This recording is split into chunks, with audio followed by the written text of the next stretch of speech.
Alors, je vais prendre un des témoignages en fait qui est qui est que j'ai été quand ma mère a refait sa vie à un moment donné, elle est revenue me chercher à la DAS et elle a été en relation en fait avec un pervers narcissique. Donc il la tabassait, elle a reçu énormément de violence et cet homme haïssait les femmes et j'étais son bouc émissaire en fait. Donc j'ai été vraiment maltraitée physiquement, psychologiquement. J'ai dormi dans la rue, j'ai été mise toute nue devant les camarades de mon âge. Il y a vraiment eu des événements douloureux, traumatiques, profonds. Et puis il se trouve que cet homme est décédé. Il a eu un accident et puis finalement il est décédé. Et à un moment donné, forcément, en tant que jeune adulte, quand j'ai été mère de famille, moi, je l'ai évincé de ma vie, en fait. Je n'ai plus eu de relation avec cet homme-là parce que j'ai vu sa perversité, j'ai vu à quel point il était malsain pour moi. Donc là, j'étais dans mon choix d'adulte. Et puis, il est décédé et je ne l'ai revu qu'à ce moment-là, dans son cercueil, en fait.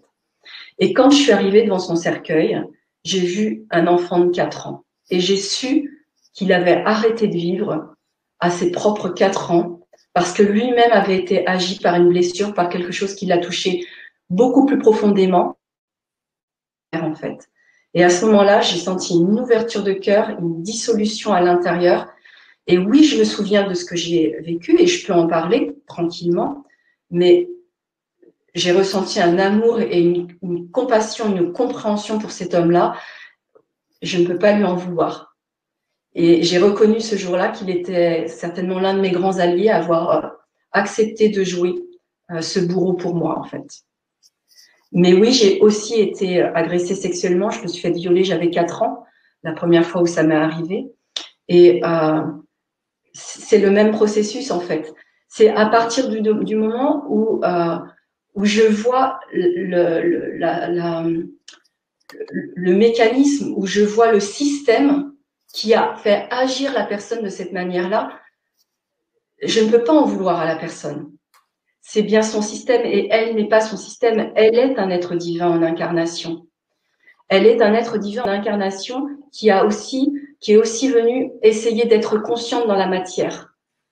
Elle y a réussi ou elle n'y a pas réussi. Mais elle a été agie par un système.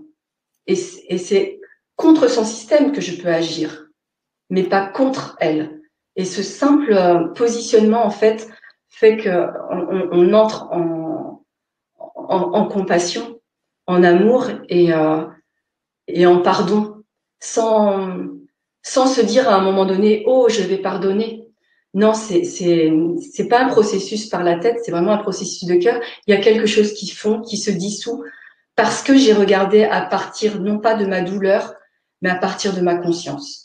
Et c'est pour ça que tout le propos, en fait, de notre humanité, c'est de devenir consciente.